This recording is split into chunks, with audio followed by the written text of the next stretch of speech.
Hello बेटा, कैसे हो आप लोग। बेटा आज के रिवीजन सीरीज़ में हम लोग डिस्कस करेंगे यूनिफॉर्म सर्कुलर मोशन।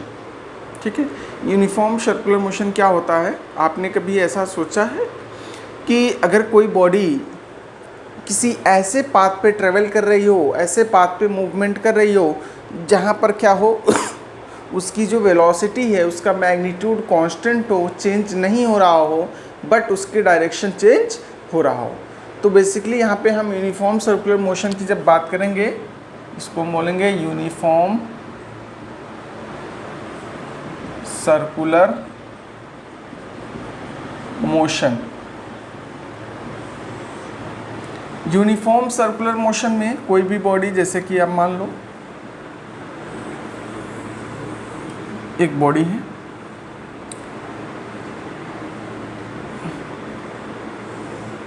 ये इसकी रेडियस मान लो, कोई बॉडी इस पोजीशन पर थी, ए पोजीशन पर, यहाँ से मूव करके चली गई बी पोजीशन पर, फिर अगेन मूव करके चली गई सी पोजीशन पर। तो अगर देखोगे तो यहाँ पे जो इसकी वेलोसिटी का डायरेक्शन होगा वो ये होगा, यहाँ पर इसकी वेलोसिटी का डायरेक्शन वो ये होगा, यहाँ पर इसकी वेलोसिटी का डायरेक्शन ये होगा।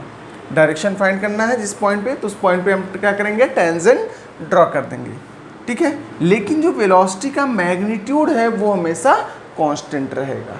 ठीक है, तो ऐसे मोशन को हम क्या बोलते हैं, यूनिफॉर्म सर्कुलर मोशन। यानी कि if a body moving on a circular orbit having its velocity magnitude of velocity constant but directions changing, यानी इसका डायरेक्शन हमेशा क्या होता है, चेंज होता रहता है। क्लियर। तो अब अगर मान लो ए से बी तक पहुंचा पहले इनिशियल, तो इसमें अगर हम देखें तो एंगुलर चेंज कुछ हुआ ए से बी तक। भाई ए पर अगर देखोगे तो एंगल मान लो जीरो, तो ए से बी तक मूव करने में इसके अंदर कुछ एंगुलर चेंज हुआ थीटा। ठीक है, तो थीटा को हम बोलते हैं क्या, एंगुलर डिस्प्लेसमेंट।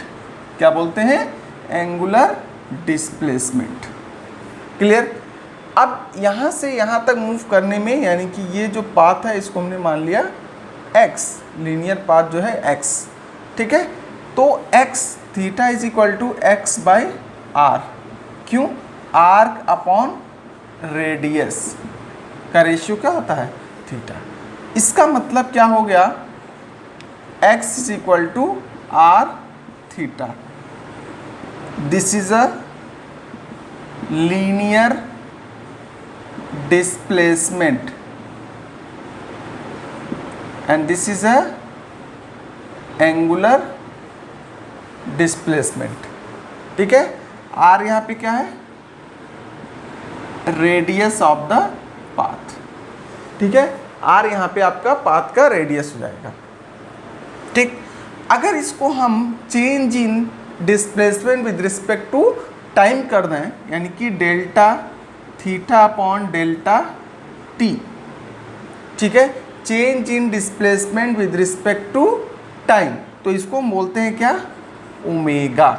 क्या बोलेंगे, omega. This is known as angular velocity, angular velocity. ठीक है, and this is change in angular displacement. ये क्या है, एंगुलर डिस्प्लेसमेंट में चेंज है। अब यहाँ पे देखो तो omega equal to delta theta upon delta T, तो इसको हम लिख सकते हैं omega is equal to theta के प्लेस पे एक्स बाई आर, तो delta x by r upon delta t लिख सकते हैं। देखो 1 बाई आर, आर क्या है, रेडियस इसका क्या है, कांस्टेंट है, हमेशा रेडियस कांस्टेंट होगा, तो इसको बाहर ले लो, इसमें कोई चेंज नहीं होगा, तो delta x upon delta T.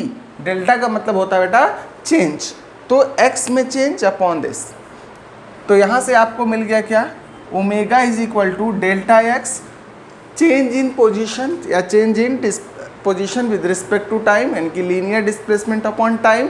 तो लीनियर डिस्प्लेसमेंट अपॉन टाइम क्या हो जाएगा आपका, यहाँ पे देखो लीनियर डिस्प्लेसमेंट अपॉन टाइम, यानी कि आपका हो गया वेलोसिटी अपॉन, इसको हम लिख सकते हैं इस पूरे को क्या, वेलोसिटी, कौन सा वेलोसिटी, लीनियर वेलोसिटी अपॉन, ठीक है।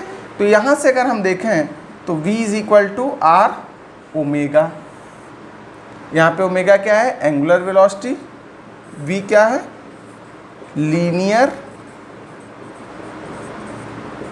वेलोसिटी। आई बात समझ में।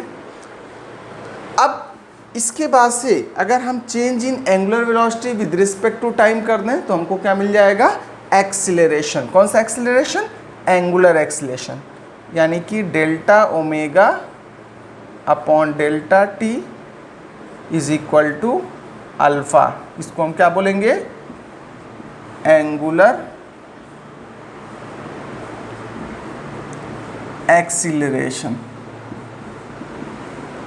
इसको हम क्या बोलेंगे, एंगुलर एक्सीलरेशन। क्लियर। तो अब यहाँ पे ओमेगा के प्लेस पे अगर v बाई आर लिख देंगे तो क्या हो जाएगा, ओमेगा के प्लेस पे v बाई आर, तो delta v by r upon delta t. अब यही चीज़ r क्या है, कांस्टेंट है, चेंज तो नहीं हो रहा, चेंज तो सिर्फ v हो सकता है, तो 1 बाई आर बाहर ले लें, तो delta v by delta T. तो delta v by delta T, यानी ये आपका जो अल्फ़ा है, delta v by delta T मतलब change in linear velocity upon time interval, delta T मतलब टाइम इंटरवल। तो यहाँ पे इसको हम क्या लिख सकते हैं, एक्सीलरेशन। तो लिख सकते हैं क्या, a बाई आर, इसको a लिखेंगे, इस पूरे को क्या लिख सकते हैं, a फॉर एक्सीलरेशन। कौन सा एक्सीलरेशन, लीनियर एक्सीलरेशन।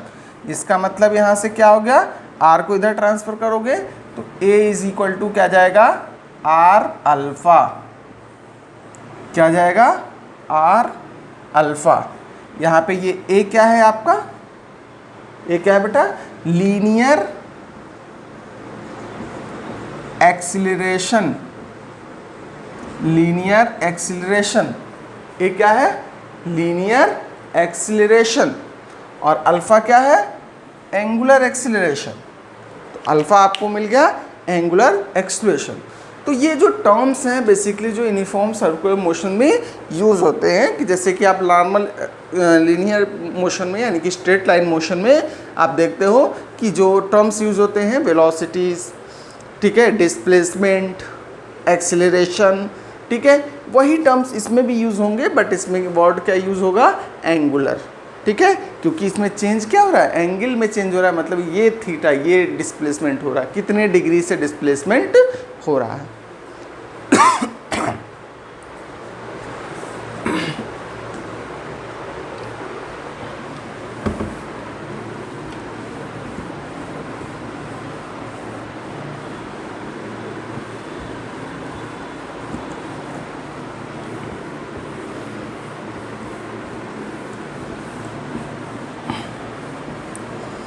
अब अगर मान लो आपसे पूछा जाए कि ये कंप्लीट चक्कर लगाता है, ठीक है, यानी कि ये बॉडी यहाँ से चला और वापस कहाँ पहुँच गया, ए पर, तो इन वन कंप्लीट रिवॉल्यूशन, एक कंप्लीट रिवॉल्यूशन में, ठीक है, इसमें एंगुलर डिस्प्लेसमेंट कितना होगा, थीटा कितना होगा। भाई देखो यहाँ से घूम के वापस आ गया, कितना आएगा, 360 डिग्री, यानी कि 360 डिग्री, जिसको हम लिख सकते हैं क्या, 2 पाई, ठीक है। अगर in one complete revolution total time taken is equal to t, total time taken क्या है, टी। तो यहाँ पर हम क्या लिखेंगे, एंगुलर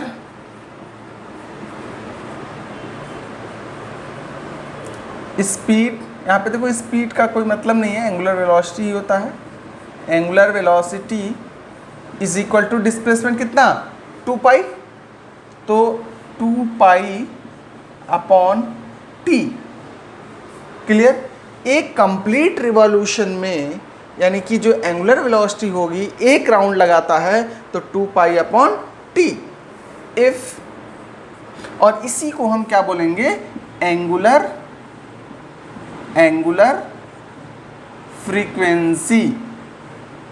और क्या इसको बोलेंगे, एंगुलर फ्रीक्वेंसी, यानी इसी ओमेगा को एंगुलर फ्रीक्वेंसी भी कहते हैं। और एंगुलर फ्रीक्वेंसी कब कहेंगे, कि जब एक कंप्लीट राउंड में जो टाइम टेकिंग होगा, यानी कि जो कंप्लीट राउंड में 2π/t लेंगे तो इसको हम बोलेंगे एंगुलर फ्रीक्वेंसी। ठीक है, इसको चाहो तो ऐसे भी लिख सकते हो, angular frequency is equal to 2π/1/t। 1/t क्या होता है, नॉर्मली फ्रीक्वेंसी। कौन सी, फ्रीक्वेंसी। फ्रीक्वेंसी की यूनिट क्या होती है, हर्ट्ज फ्रीक्वेंसी। तो इसको हम लिख सकते हैं क्या, 2πν, ऐसे भी हम लिख सकते हैं। ठीक है, इसी तरह से मान लो if n number of rotation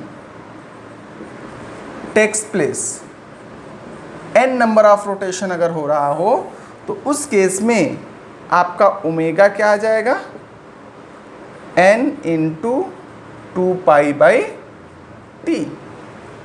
clear, यानी कि जो n से हम इसको मल्टीप्लाई कर देंगे तो ये आपको मिल जाएगा एंगुलर फ्रीक्वेंसी।